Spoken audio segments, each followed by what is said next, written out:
Hello, everyone. Welcome back to Line Change, the NHL betting podcast from the Action Network. My name is Michael Lieboff. Joining me, as always, is my friend and colleague, Nick Martin. And Nick, we've got the Stanley Cup in the building in Vegas on Tuesday night for Game 5. We're going to take a look at how we're betting what could be the last NHL game for 6 months. And of course, we'll be using the odds from our sponsors, BetMGM. Thank you once again for sponsoring Line Change. Vegas minus 175 to win Game 5. Florida plus 145, over under 6. This is a major adjustment from what we saw in Game 2, the last game these two teams played in Vegas. Vegas was around like minus 130, minus 135. Maybe there was a minus 140 out there. But I think most books had them in that minus 130, minus 135 range. Now there's a 40-cent uptick. I think the way to make sense of it is a couple things. First of all, Matthew Tkachuk is clearly hurt, and that's a pretty big deal for Florida. He barely played towards the end of Game 4. They saved him for the last few minutes. It didn't seem like he could pass or shoot with any sort of gusto. His shoulder is clearly hurt from the hit by Keegan Colasar in Game 3.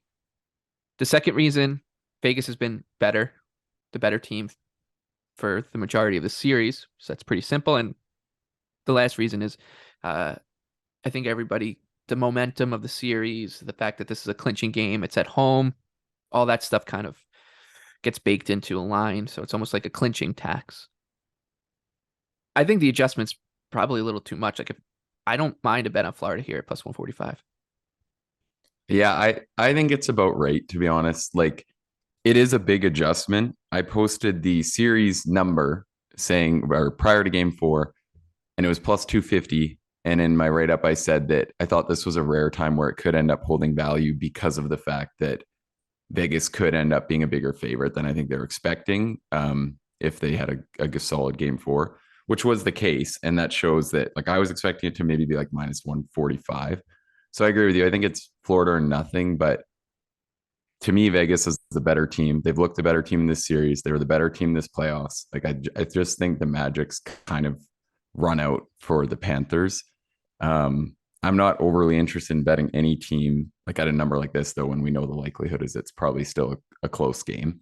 Like, chances are, if you wait, you could still end up with a better number on Vegas, and that maybe that's the way to do it. Like, even the in-play lines, once they take away the in-play juice, it would still be a smaller number if it's tied after 2 periods. So that is a comment on like how big of a favorite they really are here.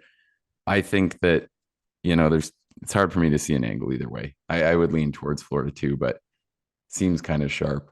The one angle that I'm interested in, and I think what I would say is my top ranked play again, I like Aiden Hill to come under his saves prop again. We won this one by the hook in Game 4, but it just seems to me like a lot of this is going into, first off, Game 1 of the series. I think those tend to be higher event. I think that's been kind of consistent in a lot of cup finals.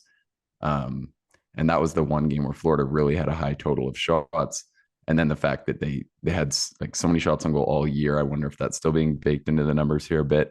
So I think 28.5 is just a touch too high, where I'm expecting kind of like a lower event game. Like, we know Vegas isn't going to come out probably and make too many mistakes in this spot. I think they're just going to want to make sure they give it an honest effort, just play a really good lockdown kind of game. I think that's kind of the angle to look for here. So for me, I think that number is probably just a little too high. And the other thing that I think is important to note is with these Hill saves coming in under, all series long, Vegas has spent the majority of the time playing out in front.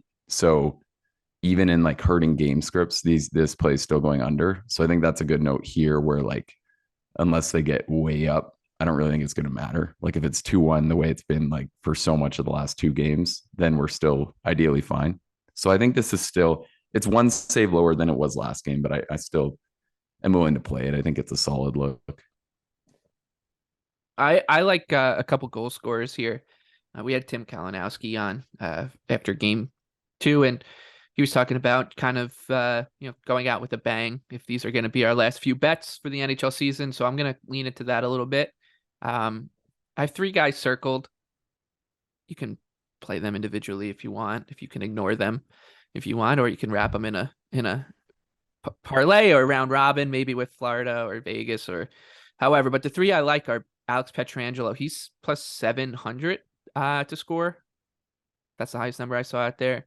He is leading Vegas in time on ice. He's up there in shot attempts. He's got no points. We know Vegas is generating a ton of chances from their defense. 3 defensemen have goals already in the series.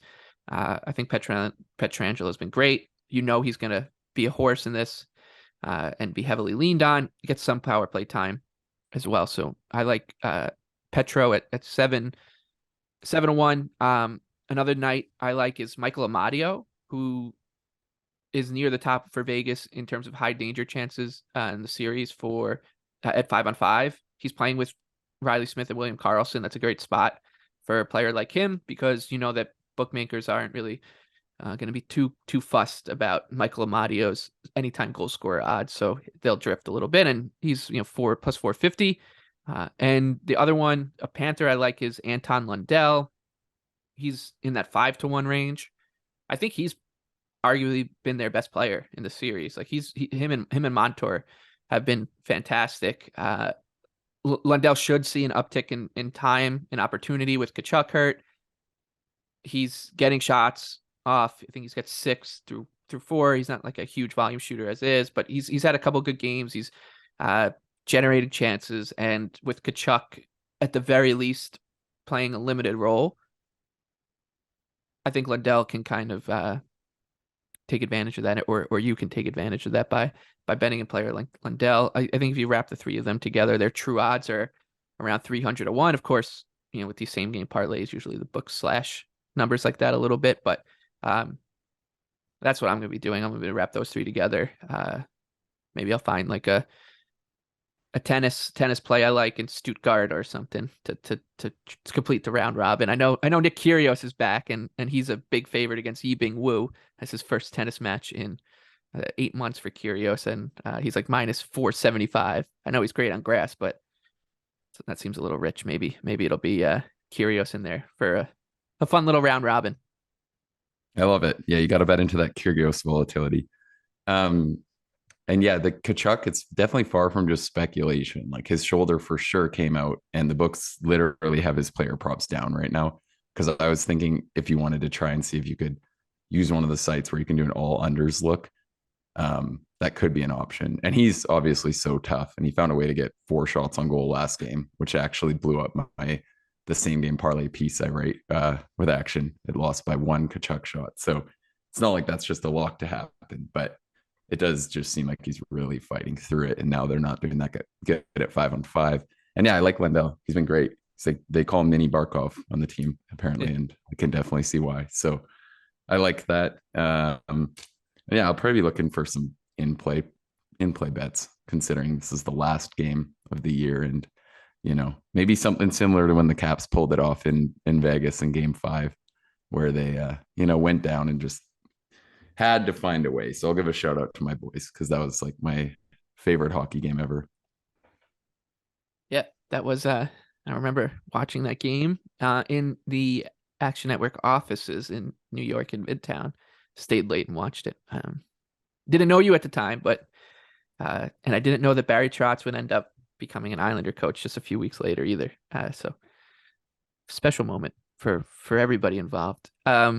All right, well, I guess that'll wrap it here. We'll see you again on the other side of this game at some point, whether it's to kind of wrap up the season, look ahead to the next season, the early odds, talk about the NHL draft odds as well, or maybe Florida wins, and we're talking about a Game 6 in Sunrise. Either way, for Nick Martin, I'm Michael Leboff. Thank you to our sponsors, BetMGM. Thank you for listening to Line Change. Be sure to rate, review, subscribe so that our profile stays high as we head into the offseason.